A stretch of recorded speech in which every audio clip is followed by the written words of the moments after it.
Welcome, everybody. I'm very glad to have you tonight with us. And we're going to talk today about the short story Dracula's Guest, the secret hidden story by Bram Stoker, the author of the famous Dracula, right? Of Dracula by Bram Stoker, which was actually the name of the film, right? With Gary Oldman and who else is there? Winona Ryder and Keanu Reeves. Bram Stoker's Dracula, right? So it's quite important. All right, so we begin with some introductions and then we will move on to the actual class after So, this. hello everyone. For those that I didn't say hi, I'm Audio, one of the teachers here in the Book a Month. I'm a postdoctor in literature. Okay, I did my PhD in literary studies and then a postdoc in the University of Padova in Italy. And I'm teaching in a Book a Month two courses, the Novels Advanced and also the Reading class. But the teacher that will be teaching, will be doing most of the teaching today is Anna. Okay, so Anna is also a postdoc. She's a PhD in literature. She currently teaches at the University of Vienna, and she teaches Brazilian and Latin American literature. So what we'll be doing here today, I assume that if not all, most of us are Brazilians, right? And what we'll be doing here today is studying literature, in English. And what Ana is doing at the University of Vienna is teaching Brazilian literature in Portuguese to Austrians, right? So it's exactly the opposite of what we're doing in here. Anyway, this class is offered by us in order to get to know you guys and for us to know us and to know our method. Okay, so just a brief description of what is a book a month. Many of you already know this, but just in case, a book a month is a method that Anna and myself developed to practice and improve language by using literature. Or you can also flip that on, flip that around, and you can say that a book a month is about studying literature in the original language, right? In English. And so it depends on where your focus is, if you're more interested in literature or if you're more interested in developing your English. The beautiful thing about a book a month is that we do both at the same time, and we do it at a high level of discussion in a nice environment where you can share your ideas. And you do this in a fun way. So we truly believe that once you're, relaxed and enjoying and laughing, you learn a lot, right? So literature is often taught in a very pompous way. And that's a pity because, people would read more if we could get more emotional attachment, I think, to books, right? The reading is a lot about that. And we have been doing this for almost 6 years. We still lack a few months to get there, but almost 6 years. We have read over 100 books with our students already and hundreds of authors, literally. So, Anna and myself we're very lucky people, and often I still get surprised that I get to pay to do this, I get a salary to discuss those books, which is truly unbelievable for me. Anyway, I think that's all I had to say. No, I still have one more thing to say. The class you'll be watching today is the style of class that we offer in this course in here. So this is the short stories course. Our students read one short story per week. Those most of those stories are short, like about 10 pages, sometimes less. And then they come to class and discuss that short story, right? So this is what you have done today. You've read the story. If you could, if you didn't have the time, no problem. Okay. And then you have the experience, you think a little bit about it, and then you come to class and discuss it, right? And this semester, those are the amazing authors we'll be reading. And some of them also have this Gothic connection to Dracula. If you go further with the slide, Anna, please. That is the case with A.T.A. Sorry, Hoffman. people, there's so many people writing me that they are Don't accessing. worry. That's why Uh, I have one eye here and there, right? Sorry. Yeah, so A.T.A. Hoffman or Daphne du Maurier, for example, are famous for their horror stories and the suspense of their texts, right? So a little bit of what we what we'll do today is related to that. Just keep in mind that in our classes, students talk a lot if they want to, and today that will be only happening at the end of the class. So it's a slightly different, okay? But it gives you a nice impression. And also keep in mind that one of our courses will be teaching Dracula this semester. And so we'll be talking about vampires and ghosts in one of the courses, the novels Big Reads, in which we read longer novels, right? So Dracula is one of those. And so anyway, just for you to get to know us and our method. And I think now I'm done. Good. All right. So Am I'll I on leave it? Yeah. the messages to you just yes. Just because so many people are trying to access last minute, so just pay attention to the message there, just in case I don't see them. All right, people. So I'm very happy to talk about Bram Stoker. Well, if you know me for long and if you have been watching our videos in a book a month, you know that I am Gothic obsessed. I used to be a goth when I was 15 years old. Now I'm not, but because I have to be a teacher. But it used to be me. And I really enjoy reading these stories, right, that cause fear and apprehension and suspense. And if you read this story, Dracula's Guest, amazing. If you haven't had the time to, don't worry. We are going to quote several of the excerpts from the story, so you'll be able to follow it, giving you a real feel what it would be like to participate in one of our classes, right? The story is by Abraham Bram Stoker. Bram is actually the short for Abraham, right? So it's a nickname. So his name is actually Abraham. And it's part of this volume here, which is called Dracula's Guest and Other Weird Stories. And the volume is available everywhere because it's already on public domain. You also have audiobooks available on YouTube. Very good recordings, by the way, of the whole book. If you enjoy this one, you can read these other stories, right? And Dracula's Guest is the first one of the collection. Yeah, so it was published posthumously in 1914.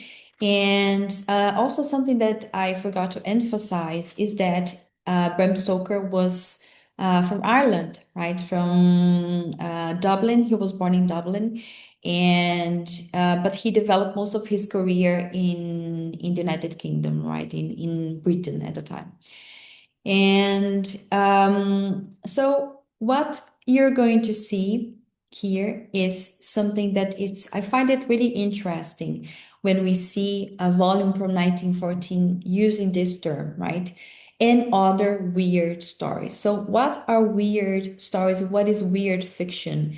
In literary terms, right? When we see this name nowadays, this adjective, usually we think of weird as, ai, que estranho, né? Aquela menina estranha, aquele cara estranho, right? But in this case, it's not used in this way because it's used in a literary meaning, which means a word that is used to describe something that is supernatural fiction in most of the cases, and the kind of fiction that when things happen in the narratives, usually you kind of cannot really identify where the fear is coming from. We get more or less this feel in this collection of stories by Bram Stoker. That's why it has the name of weird fiction. So much so that in the end, you will see that the main character of the story, the narrator, feels that there is some kind of fear, something that bothers him, but he doesn't really know what it is, right? The word vampire is not said, it's not stated in the story. And this is one of the things that could categorize the story as weird fiction. Um, I don't know if Audio want to say something about the contemporary use of weird. One thing that I always say to students about this is we usually use the term Gothic to talk about horror literature, right? So filmes de terror, we also use that in Portuguese, right? Terror is the whole genre. In English, we use more the word horror, right? Because terror is connected to terrorism, so it gives you a completely different idea, right? So when you talk about horror, Gothic is a subgenre of that. On Gothic, usually you have monsters, for example, Frankenstein, the picture of Dorian Gray, Dracula himself, right? And usually you have this thing that the past is coming to get you. There's a threat coming from the past. But horror can be bigger than that. So all Gothic stories are horror, but not all horror stories are Gothic. You know what I mean? Horror is the bigger group. And within this group, we have this other group that is related to the other one, which is called weird fiction. In weird fiction, one of the things that happens is, let's say you get into a forest and you start noticing that the trees have a strange color. Okay, the trees should be green, that the leaves should be green, but they are purple. That's very strange. It's not necessarily dangerous. It's not necessarily a menace to you, but that can make you afraid. And this feeling of being afraid without a clear reason, without a clear threat, this is what weird fiction is all about. Okay. So it's interesting because in the title in this book, they call it weird stories. But what we call weird fiction today is not exactly in here because in this case, It's for not the most same, of the yeah. story, uh, he's afraid. He's not really sure what he's afraid of, right? The threat only materializes at the end of the story, really, when you see the wolf and all of that. But before that, you get this feeling of fear. Everybody's afraid, but you don't know why. Okay, so there is this element that is very similar to weird fiction, but we could if you want to get technical, you could categorize it as a Gothic story as well. It's just the kind of discussion that literary critics love to do, and we love to debate that. But in the end, it's a minor detail. Yeah, very good. And if we have very wide and ample language, right, we use it for categorizing things. So this is basically it. And I agree. I think that in this case we're talking about something weird because we know the menace because we know who Dracula is. But a reader who didn't have the background wouldn't really be able to tell that Dracula is actually the menace, right? It would just be somebody else, right? That we don't know. And that being said, we know that in the story, we have the same character, the main character, the main menace that is mentioned in the story is Dracula, but he doesn't appear in the story, Dracula's guest, right? And the main character, it's probably not the same as we have in the novel, right? There are many differences between what happens in the novel and what happens in the story. Yeah? And we will get to the point as to why. Yeah. Just coming to the point of Dracula, because this is the character that really interests us the most here. Dracula is a phenomenon since when it was launched for the first time. It has been widely adapted in all kinds of media, and it has been awarded with the Guinness World Records Prize as the most portrayed literary character of all times, right? We see many ways of portraying Dracula in the contemporary time and also in past representations.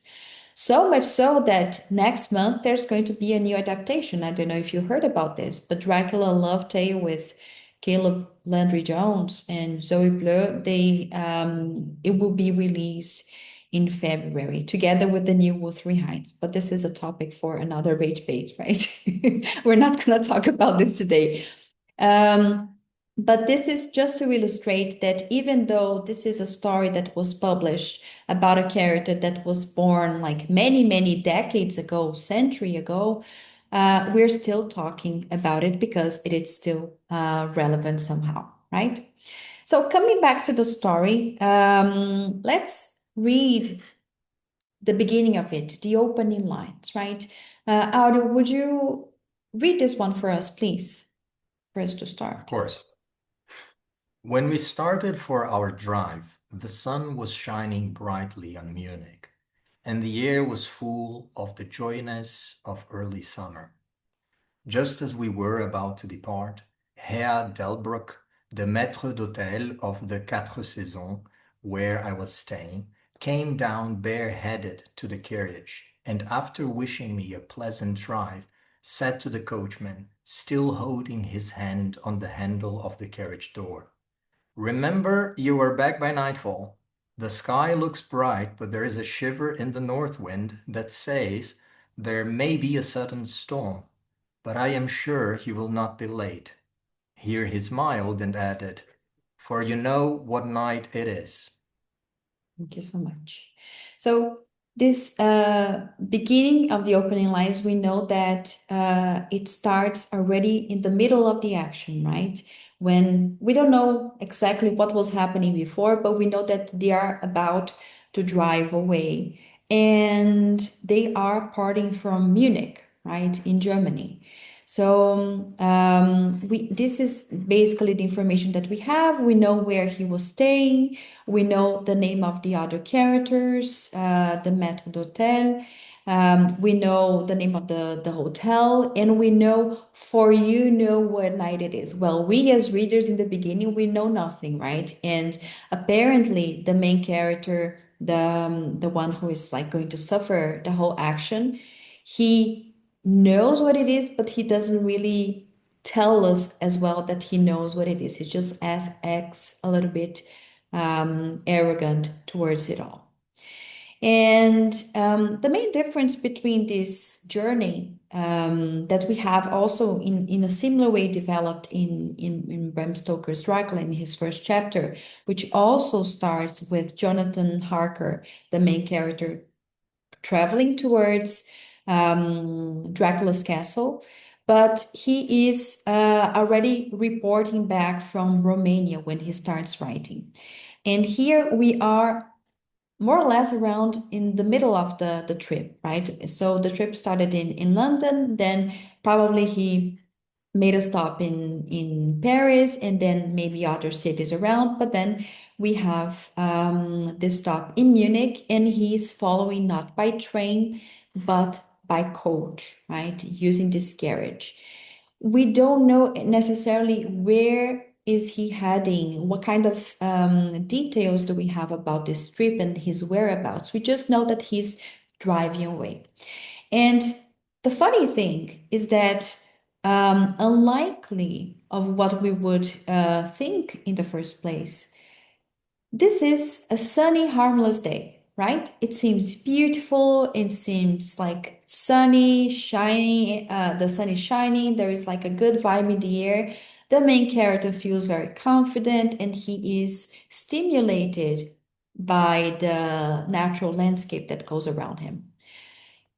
Or is it? This is the question that is hanging from the beginning, right? Because it is a sunny day, but in the first paragraph, the Herr Delbruck is saying, but you know what night it is. And this is the first premise that probably something wrong is going to happen, right? We don't know what it is yet, but this is just like the beginning.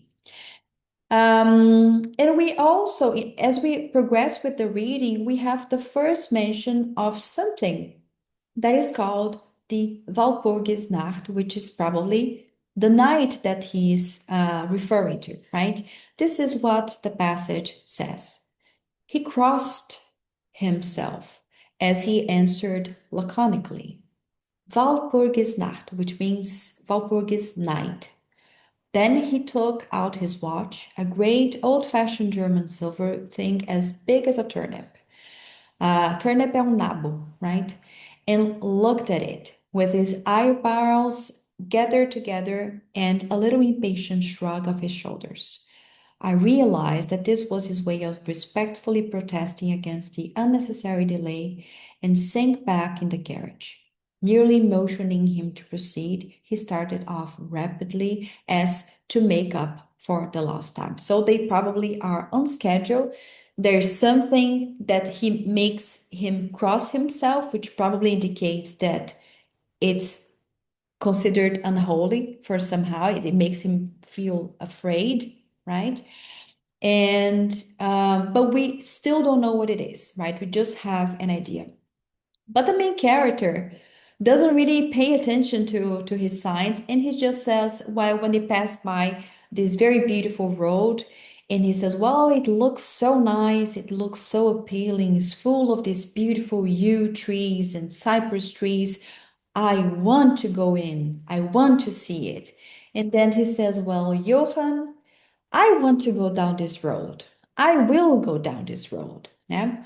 And this is classic example of the time when the story was written, right? We're talking about the heat of romanticism in literature, the movement, and it really demonstrates the kind of skepticism, right? Or ceticism, the skepticism that we see, this rationalism in which we have humans over nature and humans of England over the ones of the location where he is that seem to be very superstitious about something that to his tradition it doesn't really matter, right? That's why he doesn't feel so afraid in the first place.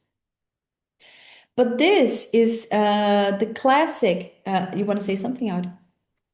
Yeah, just one thing to add in here. We see this a lot in the 19th century.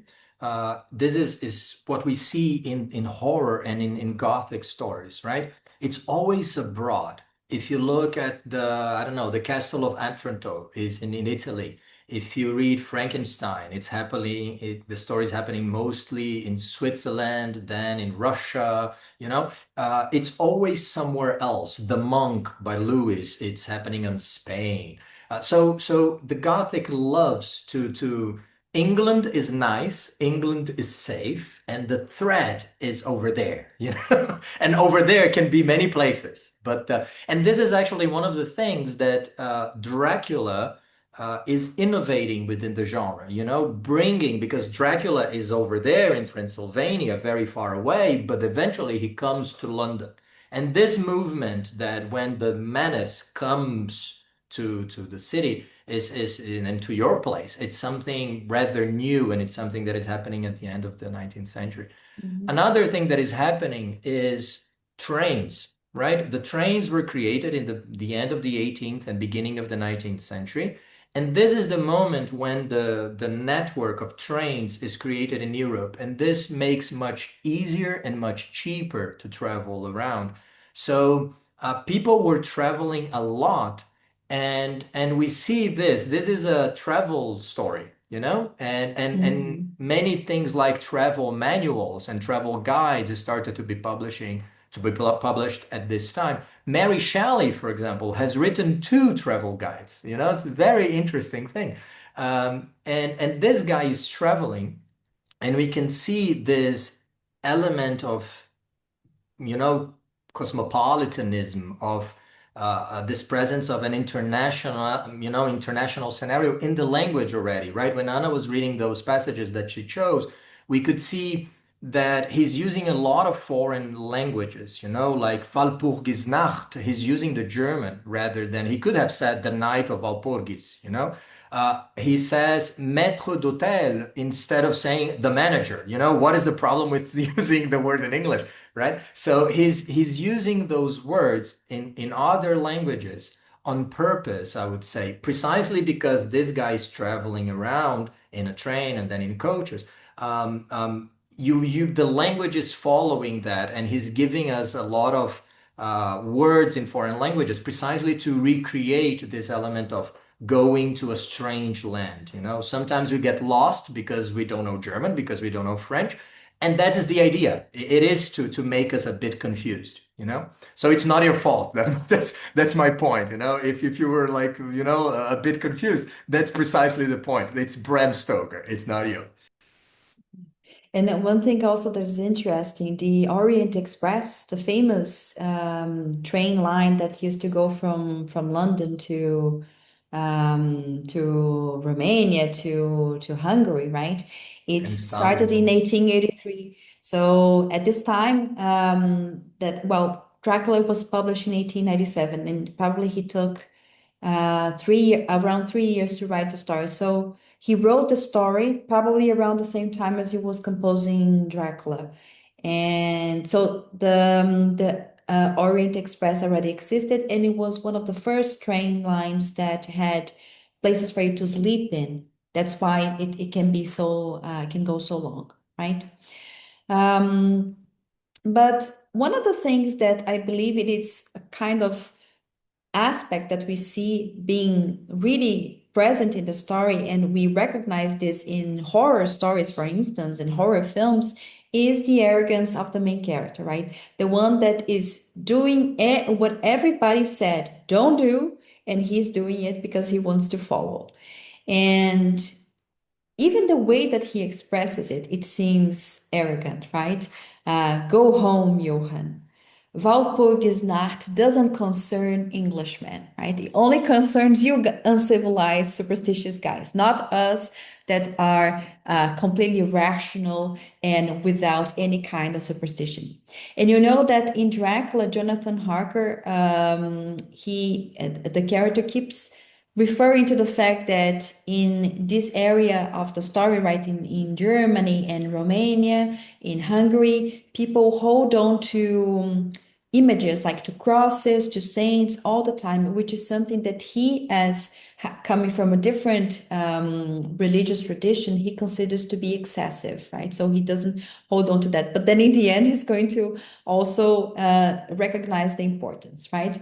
And as we all know, these are the famous last words, right? Because this is the moment that we know the character is going to find something terrible in his way. This is usually where the horror movie starts, right?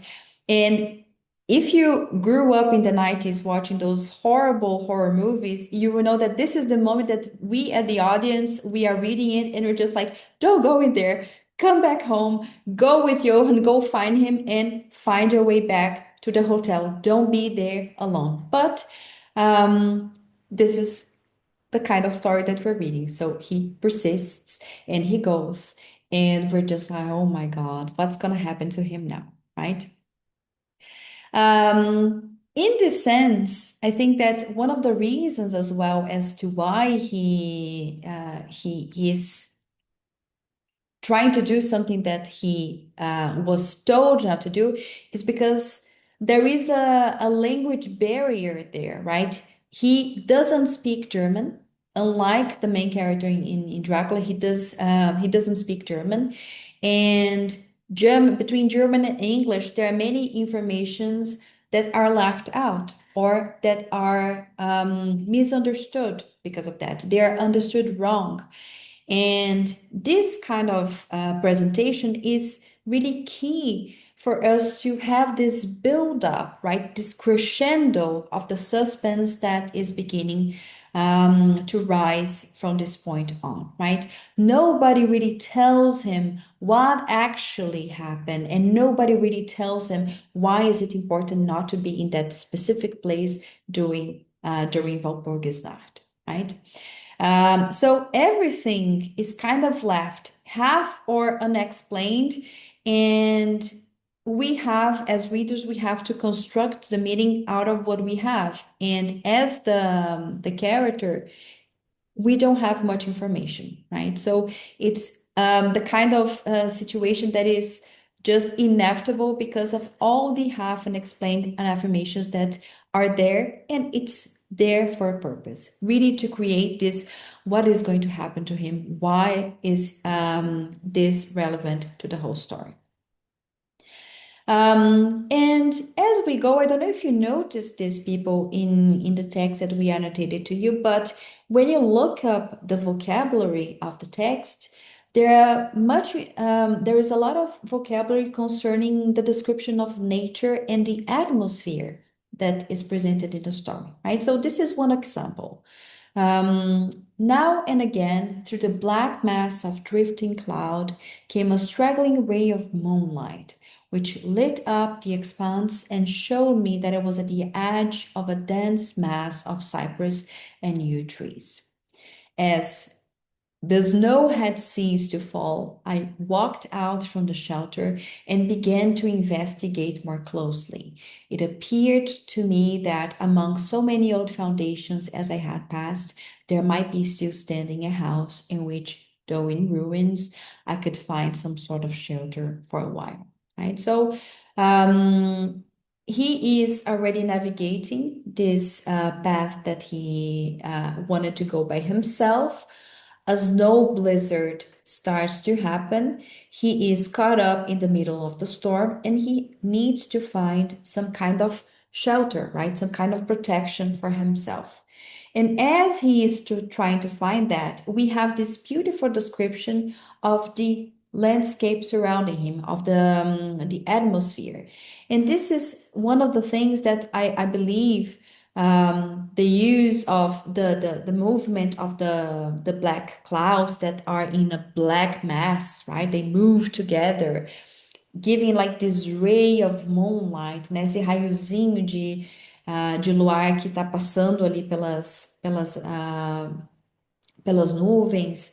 Also mixed up with this dense mass of cypress and yew trees, these very specific trees. All of this is creating this gothic atmosphere that he's creating. No wonder Bram Stoker and his Dracula is one of the most adapted stories to cinema, right? Because all of the description, of course, it is a characteristic of the 19th century, giving a lot of descriptions because they didn't have Google, right? It's just we need to read things in order to imagine, right? So but this, we recognize today that this is part of creating images, like this movement, the cinematic value that is going to create all this atmosphere so we feel inside the story as we are living it with the character. Yes, Autumn, please. I also would like to add, if we look into the vocabulary, can you go back one slide, please, Anna? Descriptions are most often than not challenging, right? Because if you have to describe something without, without a photo, without drawing, without gesticulating, if you only have to use words, you need to be very precise, and you notice that you need to talk more and more to appropriately describe something, even a simple object. If you have only to describe it using words without drawing shapes in the air or something like that, without showing someone, it's similar to this thing. It gets very challenging, and so uh, I think this is valuable for us who are reading in a foreign language, because it is important for us to realize when we have a hard time, if it's our fault or if it's the situation in the text. If you notice that you're going through a description, you have to go, you have the author has to be very specific. And the author will be using vocabulary that you maybe won't ever see again, very specific terms. There are a lot of very specific words in Portuguese to describe the motor of a car, for example, which I completely ignore. I have no idea what exactly those words designate, and I have no idea what a carburetor is and how it looks like. I know the word exists, but it doesn't tell me anything, right? And so when we're reading, descriptions in literature, we have to keep this in mind, because we start to see, like in here, names of trees, names of different, topographical descriptions, types of clouds. Those are very specific things that, as foreign speakers of a language, we don't really need, because you won't ever, I really don't think you're going to be talking about different species of trees very often if you're buying a coffee somewhere, in English. So this is relevant, because when we're reading, we sometimes try to understand 100% and to assimilate everything, but it's not necessarily it's not only needed, because you don't need to acquire 100% of the vocabulary of a book.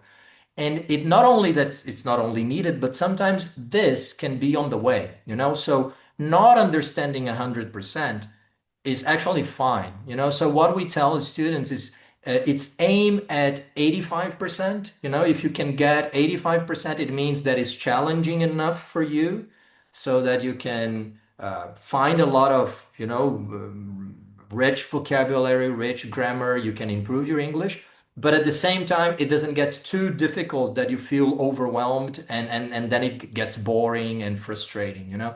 So we have to constantly be accessing ourselves and reading in a foreign language is very much about managing the frustration. It's very rewarding, but it's also about knowing when you have to blame yourself or when you have to blame something else. And in here, the description is especially hard. And for example, when we were reading Frankenstein 6 months ago with our students, many of the students were like, why? Why do I need a two-page description of a mountain? Really? Another one, by the way, because that happens every 10 pages in Frankenstein, right? And the whole point is what Anna was talking about, is giving you this cinematic ambiance, right? But you don't really have to understand 100% of that, right? So we have to keep this in mind. It's really helpful for our reading habits. And usually, description of nature in any foreign language is very challenging, right? You'll notice that even sometimes in Portuguese, you will find that some of the descriptions you will not get 100%. On the other hand, when we have vocabulary like this, it can be overwhelming, but at the same time, it adds literariness to the story, right? It gets like this poetic character to the story, which I think that he, as a writer, Bram Stoker, he's very good at. But one of the things that I also believe it's interesting, it's the symbology of the some of the elements that he's going to mention in the story, right? So, for example, when he keeps like the word yew, trees, and cypresses, they appear quite often in the text. I don't know if you noticed this. But when you start researching a little bit more about this, and I am very interested in the representation of nature in literature, I was trying to understand what did he mean by the recurrence of this? And the yew trees, they're basically this kind of trees which are conifers, right? They are coniferous, right? They're part of the kind of species.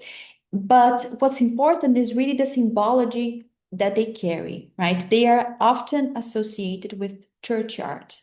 And usually you can see here that's a church, but what you can see here on the background, it's actually a graveyard, a cemetery, which is actually the location where we are at this moment in the story. Yes.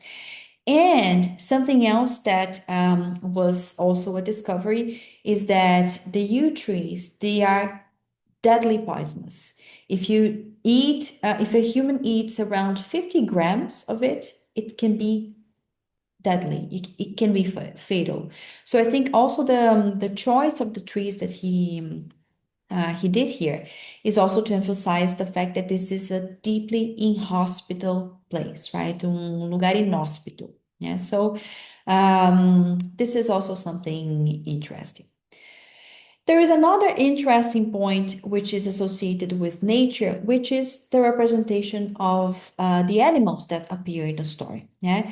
I don't know if you noticed this, but the horses, there is a point in the story that they start being restless, right? You know that the horses are feeling that there is something wrong.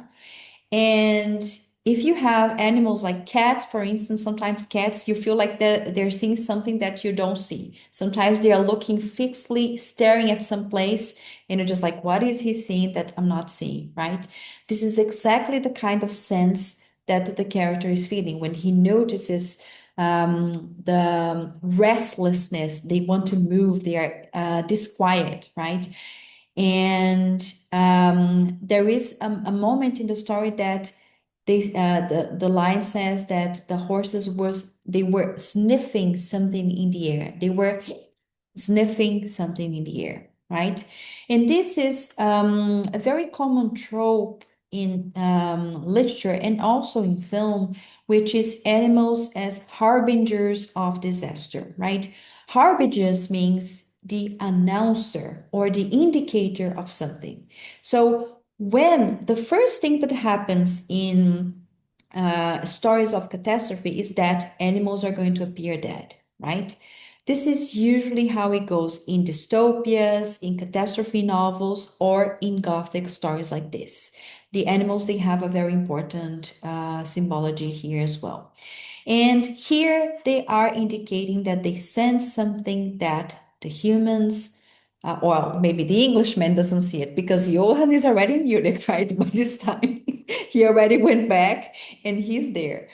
And the horses, they feel it, right? And this is what the text is showing us when it demonstrates the kind of restlessness that the horses are experiencing. So Johann went back. The character decided to go on the road by himself until the point that he goes into the graveyard. There is this hailstorm and a snowstorm that is happening. It is a terrible weather. Before it was a sunny weather, but now it's starting to denounce that usually when the weather changes, the atmosphere changes in the story, probably something bad, it's also going to happen. So he is in this cemetery and he's experiencing this hailstorm, right? He looks around, he sees the environment, he takes notice of the things that are happening, and suddenly he realizes that he is in Walpurgisnacht inside a cemetery, right? And then the text says, here a thought struck me, which came under almost mysterious circumstances and with a terrible shock. This was Walpurgis night, right? So, I mean, he hasn't received warnings enough, right? Johann, the coachman, is just like looking like, dude, it's over for you. It's gonna be your time, and I'm gonna be in Munich. I'm not gonna come back for you, right? But still, like we really, until this moment, we still don't understand what Walpurgisnacht is, right? And the only meaning that I delayed this is because we are following the order of where the information appears in the story, right? So after this, the story is going to give us some kind of definition of what Walpurgisnacht is, right? So basically, this is a kind of a holiday that is still celebrated in the German-speaking world. And it's actually a Christian holiday, right?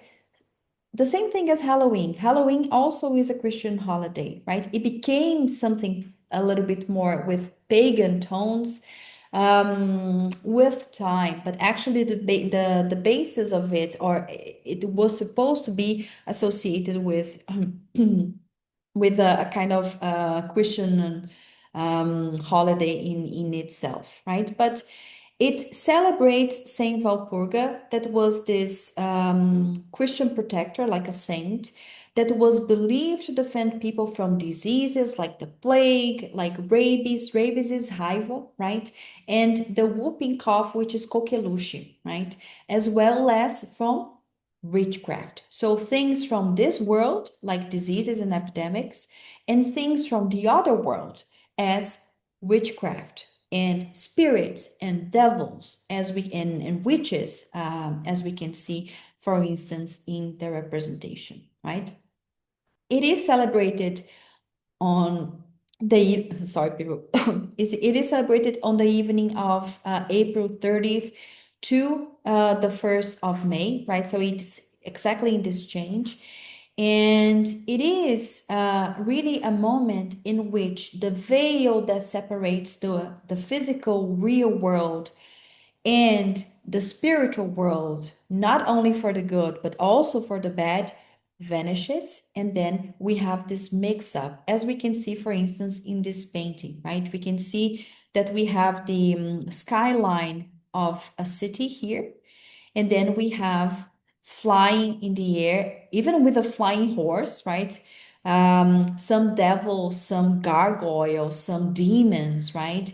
And even like some women around here, probably representing the witches.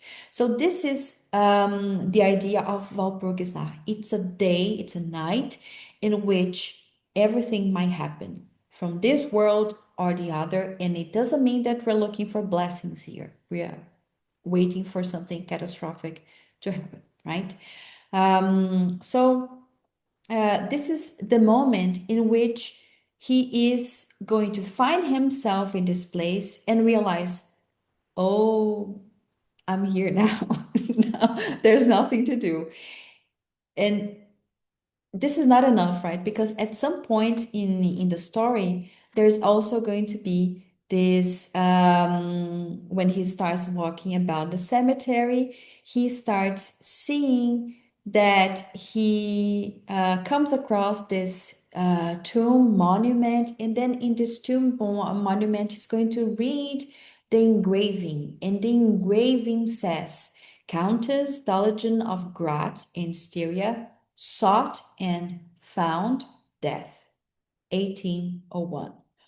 And not only this, there's a mount, like a pile of stones, and also an iron stake that is also inside, like the earth, right? Probably that had been just buried there with this countess, right? And not only this, this would be enough, right? But when he is leaving the place, then he sees another plaque on the sign that says, "The dead travel fast." Well, as far as I knew, or I want to believe, the dead don't travel, but this one, they travel fast, right? So what can that mean, right? Until this point, people, let me know to you. Mind you, that there's no mention as to any kind of specter, vampire, or anything. It's still in the suspense, right? It's just to raise this fear and this atmosphere of suspense that we have presented in the story. Yeah. So we know we are in Munich, but then we have the tombstone of this countess that was of Graz in Styria, right? But where the hell is Styria? It's the first question that we have, yes. But there is another thing that comes to his mind before we answer this question, which is the moment that he starts looking about and then he sees something.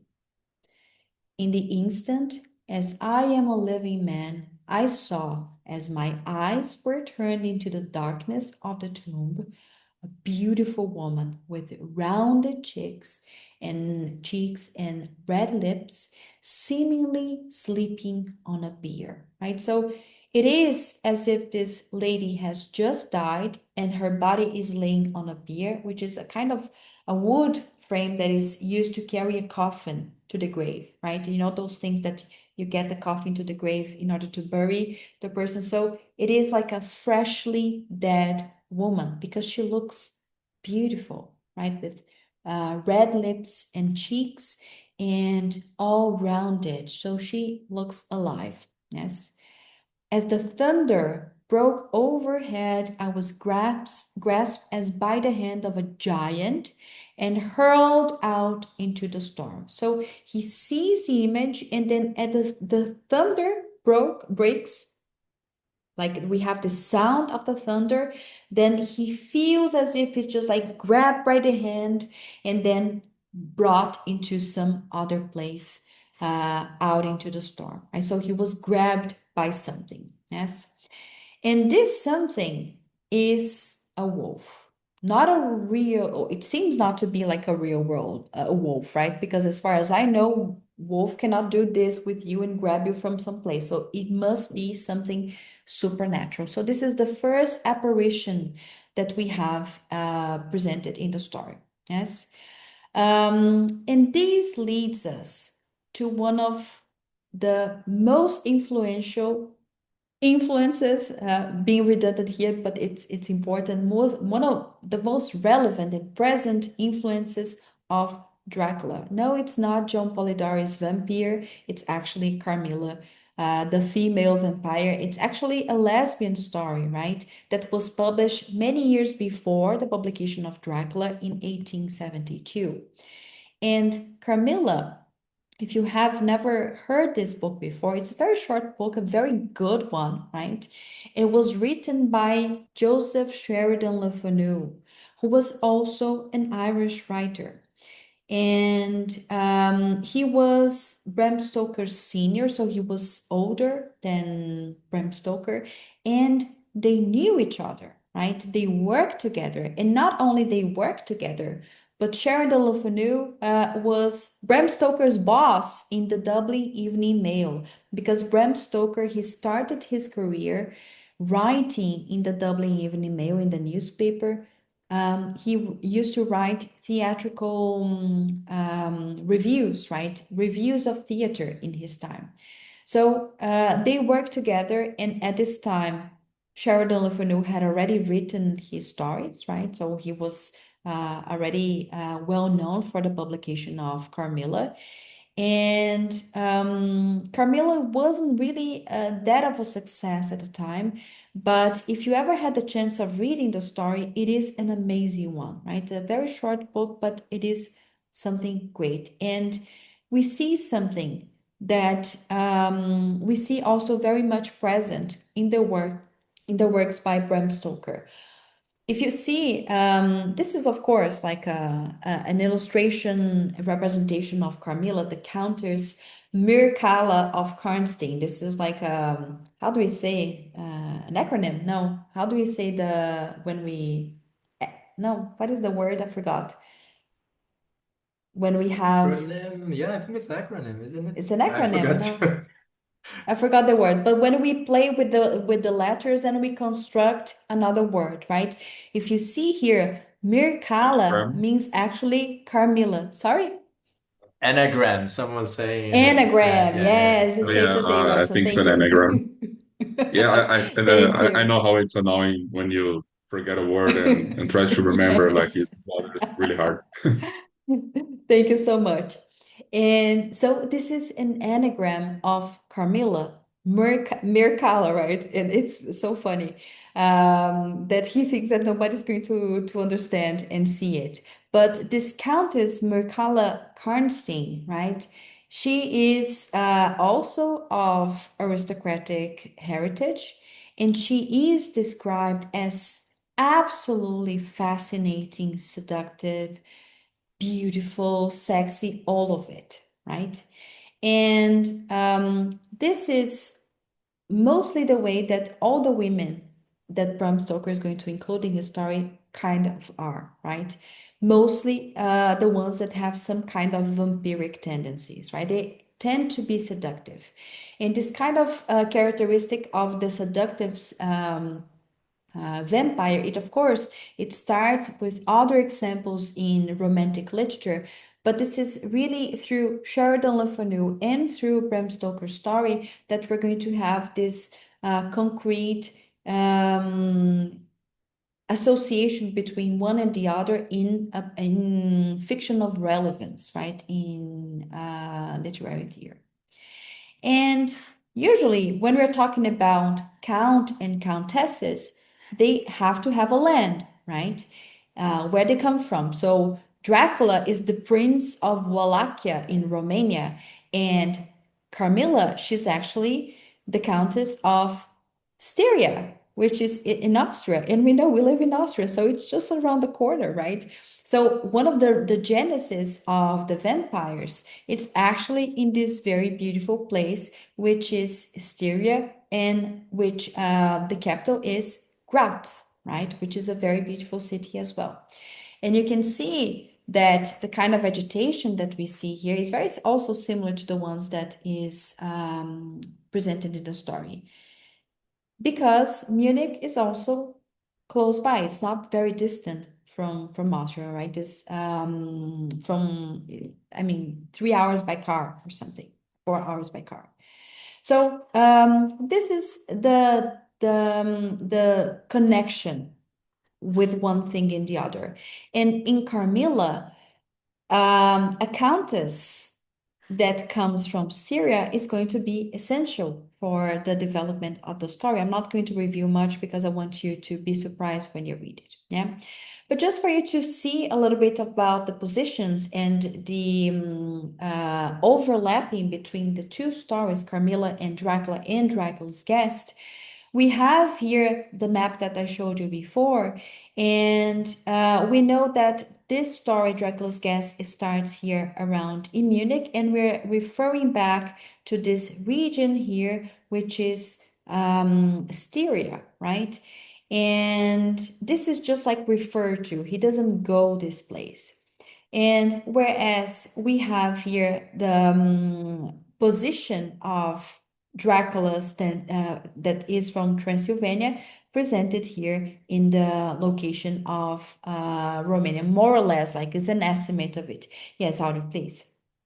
And I think there are two things for us to emphasize in here is that originally in the first draft of Dracula, the novel, he would not be settled in Transylvania. Dracula originally in Bram Stoker's mind would be in Styria, right? So which is exactly the same region where Carmilla comes from. So the relationship there is very clear. But not only this, there's a second element, since before I was mentioning traveling, going abroad, etc. Nowadays, Styria is in Austria and Transylvania is in Romania. However, those countries only came into existence after the First World War. And this means that when Bram Stoker was writing Dracula, they were part of one big country, the Austro-Hungarian Empire. And this was one of the biggest countries in Europe at the time, one of the most populous, one of the richest ones. And so actually, both Styria and Transylvania, those were the names of the regions, but they were different provinces in the same country. So Bram Stoker is changing a little bit, is making it a little bit further away, but he's still keeping things within the same region of his day. Nowadays we tend to think differently because we look at the map and we see a different thing, but when he looked at the map looked very differently. And so this has implications for the way we must interpret the novel and the short story and their relationships to Carmilla, right? Mm-hmm. Thank you, Audrey. So, so now you know that they are much more related, much more connected than we would think in the first place, right?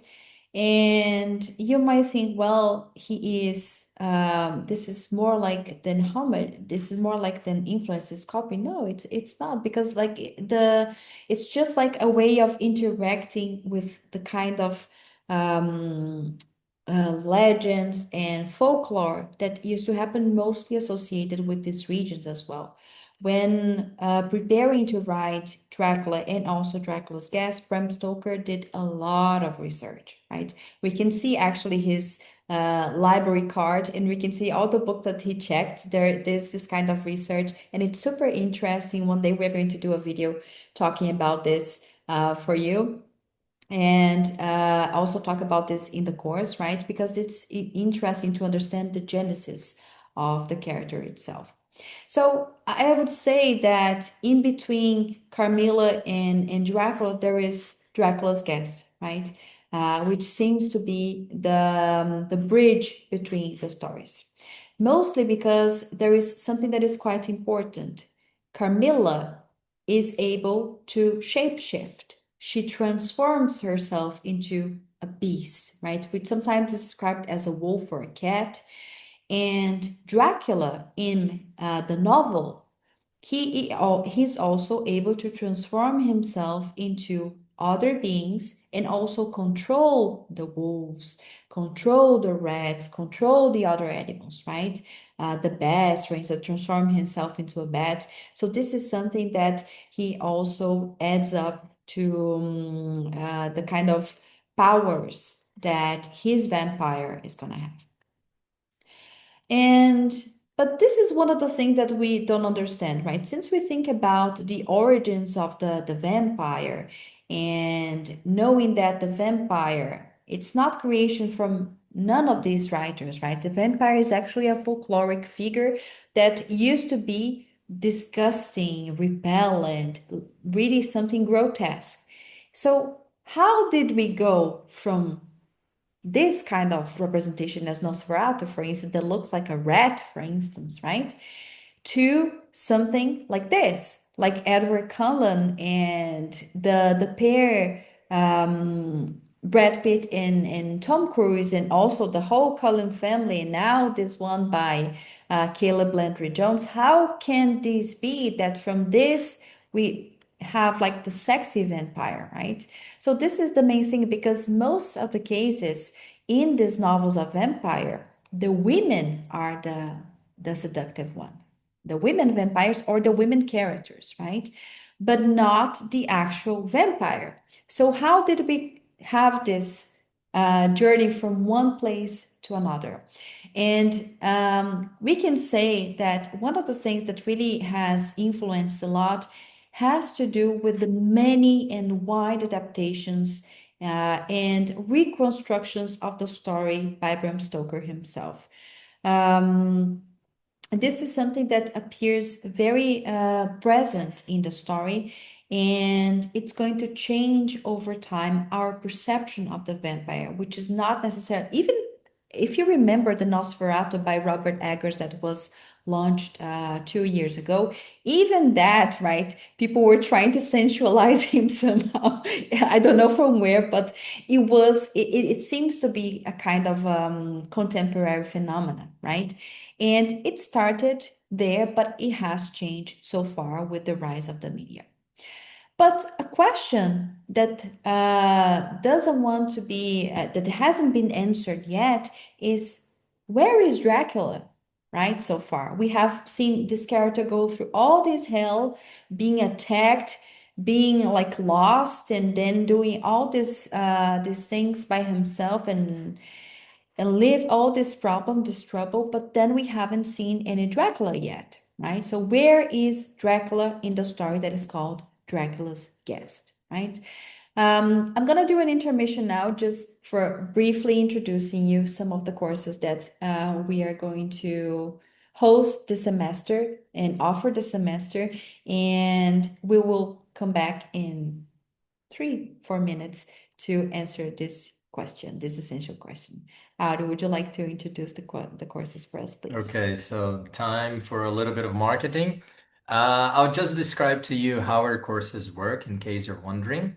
So basically, there are two types of courses, right? In one of them, which are the novels courses, in those courses, you read a book a month, or you read full books. So one of them is the novels advanced, which is taught by me.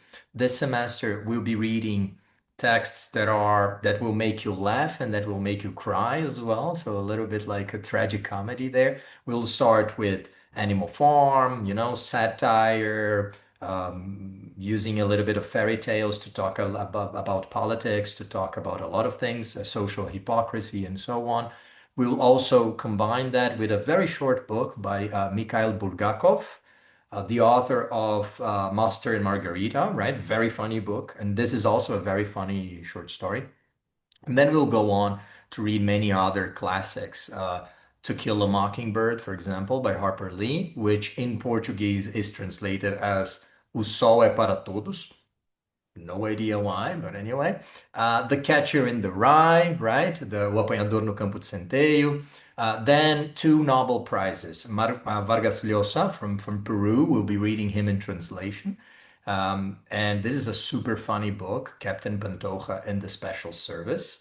It's about this guy who is part of the military who is sent to the Amazon to run a secret operation, and the operation is to create a brothel, okay, uma zoninha. And so the book is a lot of, it's criticizing the politics of Peru. It is a huge satire, but it's a very funny one because the book is stowed by the reports he's sending back to the generals in Lima. And so he's treating this thing very seriously. And so it's rather funny. And then we'll end up reading Bernard Shaw, who's writing theater. We don't know him a lot in Brazil, but in England, Bernard Shaw is sincerely only second to Shakespeare, right? Yes, Anna. No, it's just Uh, saying that he's the author of Pygmalion, right? So, mhm. which has been adapted The into cinema musical. with Audrey Hepburn, My Fair Lady, né? Yeah. Minha Bela Dama, I don't know how it is in Portuguese. Yeah. So Bernard Shaw is extremely influential in the 20th century, and it's no wonder that he won the Nobel Prize. So in this kind of course, we meet twice a month, right? So it's only happen, we have one class every 2 weeks. And in our courses, you can always go to any one of the two classes you want. So courses are happening on Thursday or Saturday, but students are free to move in between them. And if they have to miss a class, they are always recorded anyways, so you can also watch the recorder afterwards. Can you move on, Anna, please? Then another possibility is, can you go to the novels intermediate? Maybe they're Mhm. slightly out of order, I think. Yeah. So another version, if you the novels advanced, the books are a bit longer and more challenging linguistically. And maybe the better, entrance to reading in English, if you're not used to do that, is this course, Novels Intermediate. We also read in here one book a month. It's the classes are also happening once every 2 weeks, but the books are much shorter. And you are reading the original. There are no adaptations.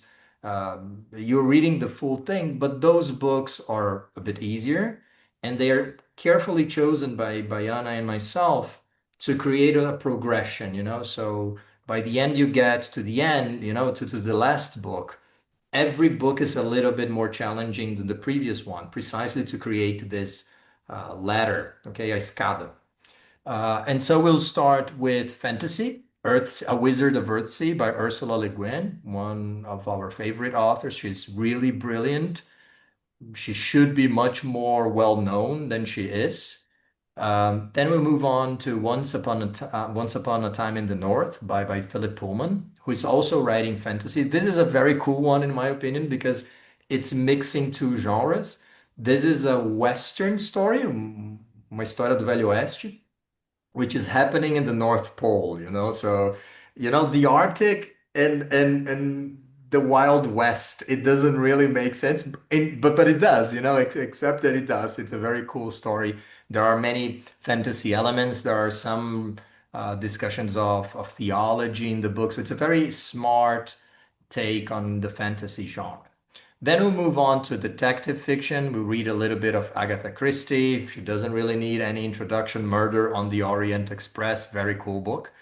We'll then read a Nobel Prize winner, Hong Kong from South Korea. This is another book that we'll be reading in translation. So, like usually 80, 85, 90% of what we're reading is originally written in English, but we love literature. And so, unless you can speak South Korean, I guess you'll be reading a translation anyway. And so, either you speak Korean or you're going to be reading The Vegetarian in Portuguese. So, you could do it in English as well. And very interesting book. You can see the influence of authors like Kafka, for example. There is this dream-like quality that we see in Murakami, for example. And it's a bit disturbing as well, but heavy criticism of the contemporary world. Very, very interesting. And we'll end up with Voltaire, one of the philosophers of the, Enlightenment, Illuminismo, Candide. This is a very funny book. It's a satire of certain philosophical schools of his time, but it's a literary classic, super funny. Voltaire is a big, big author. And yeah, so, and then there is also the novels Big Reads that I was mentioning in the beginning, where we read very long novels, and Dracula is one of those. And then if you don't have the time to read one full book, there are courses in which we read less. So short stories is happening every week. You read one story every week, and the idea in here is to give you an overview of many authors, many countries, many genres. And so we'll read all these amazing people. H.G. Wells, great icon of science fiction, horror as well, a little bit. Garcia Marquez, who is a Nobel Prize, and everybody knows him. Bessie Head, who is from South Africa, very interesting post-colonial writer. Karen Blinkson from Denmark, who writes a lot about Africa, has lived there for many years. So we are pairing them up, one view from the outside, one view from the inside. James Joyce, certainly one of the most important writers of the 20th century. Maybe I could even say, maybe no, certainly I could even say one of the most important writers ever in world literature. Joyce is absolutely gigantic, and he's changing literature forever with his works. Uh, Pretty difficult to read, I mean, literarily, but this is why we're here. Then we move on to A.T.A. Hoffman, writing fantasy, very relevant and very important for the history of literature. We move on to Daphne du Maurier, um, who is writing texts that are filled with suspense, and she was the favorite author of Alfred Hitchcock, and that it's for a reason, it's exactly his style, but in literature. Zora Neale Hurston is a writer from the south of the USA, writing, using the slangs, using Black English. She's very interesting and criminally ignored, Now she made a comeback in the past decade or so, but she's writing in the beginning of the 20th century, and we didn't read her for such a long time, and she's absolutely amazing, And finally, we'll end up with contemporary literature, Coetzee, who won the Nobel Prize, who is alive, who is writing, right? So it's really traveling through different ages and places in the world. And if you don't have the time to read even 30 minutes a week, the our last opportunity is the reading class, in which the name tells everything. You don't have to read anything. You just come to the class, and we do the readings in class. And I'm teaching this course, and we are analyzing. We're reading very short poems or short stories, but mostly like 85% is short stories, stories that are 2 pages, 3 pages long, and then we're commenting on words, on expressions, on literary setting, literary techniques, the historical period. So we're really discussing the text in detail. And so these are the amazing people we'll be reading. I won't describe all of them, but Lewis Carroll, you all know, Sylvia Plath, one of the most talented writers of the 20th century as well. She was an amazing poet. She was an amazing novelist, the Bell Jar, Redoma de Vidro, masterpiece. And she also wrote a lot of short stories. People often forget and those stories are amazing. So we'll be reading 3 of them. Murakami as well, contemporary writer. Many possibilities there. Nobel Prize winner with Thomas Mann. Arthur C. Clarke is famous for science fiction. And then there are 2 interesting names in here. Joyce Carol Oates, who is a contemporary writer. She's alive. She's a very, very interesting author. And we'll be reading Fernando Pessoa, because people often forget that Pessoa started his career by writing poetry in English. His first 2 books, actually, were published in English. And one of them is called 35 Sonnets, and we all love Fernando Pessoa. We all deserve Fernando Pessoa in our lives, and we all know bits and pieces by memory, but we only read the Portuguese side of it, deservingly so. But there is this interesting side of Pessoa that we'll be reading. We'll be reading his poetry in English, and it'll be a very nice discovery for both for the students and myself. So this is the reading class course. It's happening every week, 1 hour and a half, every week, and that's it. You don't need to read anything outside of the class. And we are giving you the texts because we're reading them together. So finally, if you would like to pair your literature classes with language classes, that's a possibility. We are lucky to have Gabi teaching English with us in the book a month. Gabriela Naudi she's graduated in Letras. She has been teaching English for many years. She has studied abroad. She has all the requirements, even by a CELTA, by the Cambridge University. And so we're very lucky to have her in the team, and you could study English with her and pair that up with a literature class, which is a really powerful combination, because this means you'll be reading in English, discussing what your thoughts in English, listening to us teach in English, plus studying grammar and vocabulary and all of that with Gabi. So it's a very powerful combination. Those are the days and levels and everything. And if you want to have a look at the prices, those are the prices. There are combos for people that want to take more than one course or want to take literature and English classes. So there you go. You can take a photo or something, and you find this in our website, in the Instagram. These are all the courses, and there's the schedule, their distribution during the week. And I think that's all. Classes are starting next week. So if you want to Next study week. with us, hurry up. We are very welcome.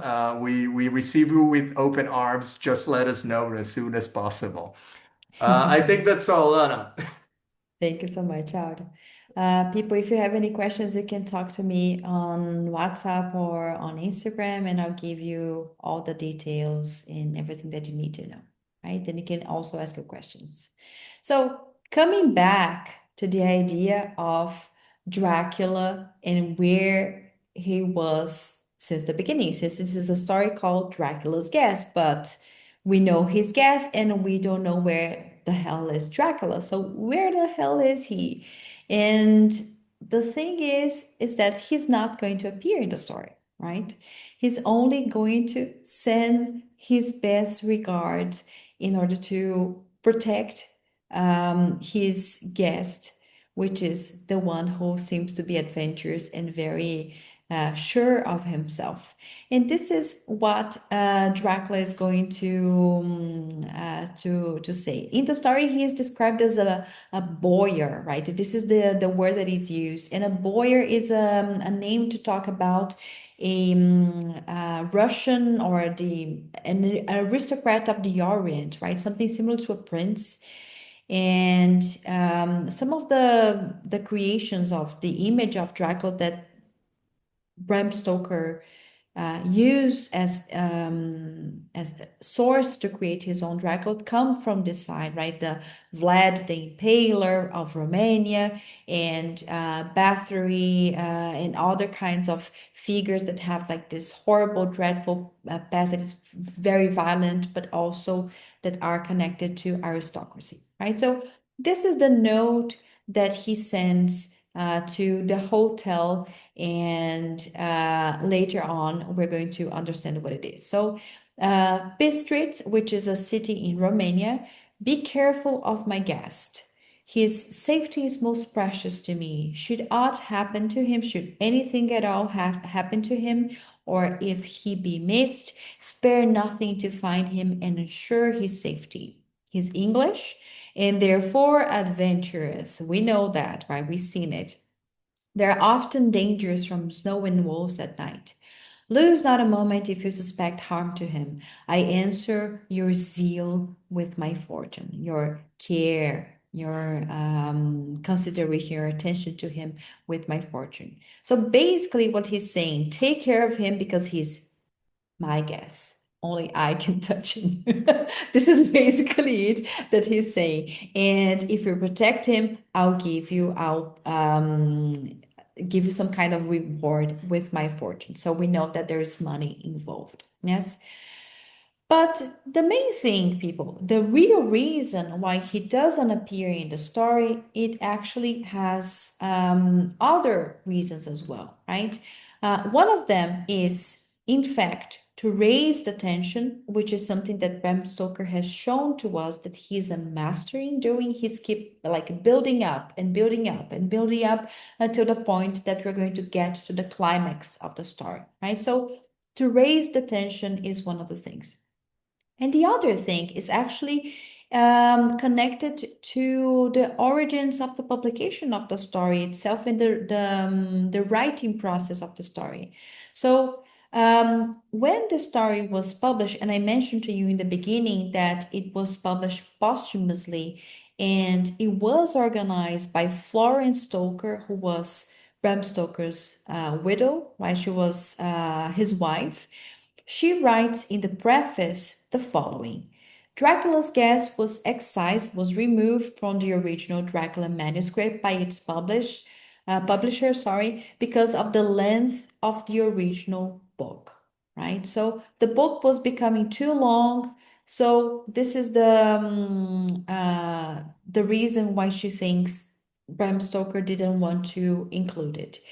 And probably they have discussed it when he was still alive, right? Because the book was published in 1914 and the story dates possibly from the 1890s. Yes. Um, but the thing is really the reason, because this is something that we will never really know. This is what she's telling us, but we won't really know. And this is she. She actually was really important in the story. Florence Stoker, she was actually a very interesting character in her husband's life. She became his literary executor. So after he died, she made the decisions concerning his literary manuscripts and writings and publications. And there is something very interesting to him, right? Which is when she was young, and this is the literary gossip. Bram Stoker and Oscar Wilde, they disputed her in order to marry her, right? They were all Irish, and she met Oscar Wilde since she was in school, right? So they had like a previous history. We don't know, maybe flirtation or something. But in the end, she chose Bram Stoker, and this wounded Oscar Wilde's pride, and he was for life very mad about the whole situation. But then later in life, they got to be friends, or maybe frenemies, right? Friends and enemies somehow. But this is the literary gossip, which is something that we always love. Yeah. But coming back to the story itself, people, one of the main reasons that Dracula doesn't appear in the story, it's because it was firstly meant to integrate the first chapter of Dracula, the novel by Bram Stoker. Therefore, Dracula would be a character that would appear later in the story, right? But then he changed the course of the novel and he created something else for his Dracula, the novel. And this is something that I'll only tell you if you come to class, because you got to read it, not to spoil it, not spoil the fun, because Dracula is a very, very interesting story. It is famous for a reason, right? It's a great one. And for the ones who already know it, you know what I'm talking. And for the ones who will read it, I hope you enjoy it. And we thank you very much for being with us in this evening discussing Dracula's Guest by Bram Stoker. I'm really sorry I couldn't read the comments. I was just seeing like the images popping by, but I couldn't really read it. I'll try to read it now. But if you have any questions, any comments that you would like to make, we will be happy to answer them now. Adu and I, we're here for you. Yeah, Any you can make questions? any, if you have any questions, you can drop them in the comments now. Just I think Eduardo was asking if the wolf was Dracula, right? And yeah, there's a very very good chance Very that high that's precisely chances. the case. Um, But I have a theory. I think that it might not be him because he might have been protecting his prey, a presa dele, from mhm. some other vampire, right? So I think that it's another shape-shifting vampire, Mhm. right? That he doesn't Yeah, in develop. Dracula, he usually traditionally vampires turned into dogs and wolves rather than bats, So actually, this is one of the changes that Bram Stoker is doing to the tradition. To us, vampires and bats are clearly connected, but this is already a legacy of Bram Stoker. It was not the case in his day. And in Dracula, he becomes a big dog often in the story, many times. And he also saves, Harker from the two or three vampires in his castle, right? So it would be a similar scene. Yeah. And when the horses get scared and they run very fast, they do so because they see a very tall and thin man walking by the side of the road, and this man disappears, right? So we Yeah. know how Dracula looks like. So, and he's a very tall and thin man. So, Hmm. yeah, And there is an and there indication, but is, we cannot prove. sorry to interrupt you, audio. And there is also something that is very interesting that once you read Dracula, you will see there is a homoerotic tension in the novel, right? Which is this kind of thing, okay, Dracula is gonna, not nobody's gonna touch Jonathan because Jonathan is his, right? So he wants him for himself. And we know that the vampire tends to sexualize the praise as well, right? So this is something interesting to note. Wagner, please. When you say about the wolves, when I finished the tale, I remember that when I was watching Nosferatu, the new movie, uh, the wolves are really a part of the book that Uh-huh. make you thinking about that could be controlled by Dracula, but I don't know if Mm-hmm. like Dracula Yeah. exactly, But Mm-hmm. when I read that, I said, yeah, it could be, you know, Could be. be possessed Uh-huh. by Dracula in the end of the tale. So what Yeah. was a good The story, short story. very good, right? And the thing that he is wounded, right? There is some kind of wound. Tem uma ferida ali. So he tried. The wolf tried. He didn't succeed, but tried. Yes. Yeah, and you're absolutely right, Wagner. Also, because in the novel, Dracula not only controls animals, but also the weather, right? So, like when he arrives in England, he conjures up this big mist, for example, Yeah. and he's able to invoke tempests and things like that. So he has quite a few magical tricks, right? that he can perform, and controlling animals is definitely one of them. Mm-hmm. And it's quite different from the modern adaptations, right? In which we have like vampires versus werewolves or wolves, right? Because it's something that in at least in Bram Stoker's Dracula, there is some kind of hierarchy in which the wolves obey the vampire, not have like some kind of agency or anything, right? So it's super interesting. People. Do you have any questions? Anything that you would like us to answer?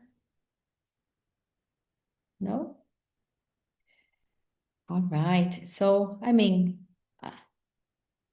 I'm thinking there is a comment here. I always think of vampires as playful predators, for sure, for sure. Seductive predators, right? Mm-hmm, exactly. They play with their food. For sure. Thank you very much, people. Thank you. It was a pleasure to be with you today. Yeah. Take care, everybody. Thank you very much for your time and see you soon, we hope. If you have any questions, Thank you. just talk to us on Instagram or WhatsApp or whatever. Okay? Goodbye. Thank Take good you. care. Bye bye. Have a great time. Thank you. Thank you so much. Bye bye, people. Thank you very much. Have a great evening, you too. Okay.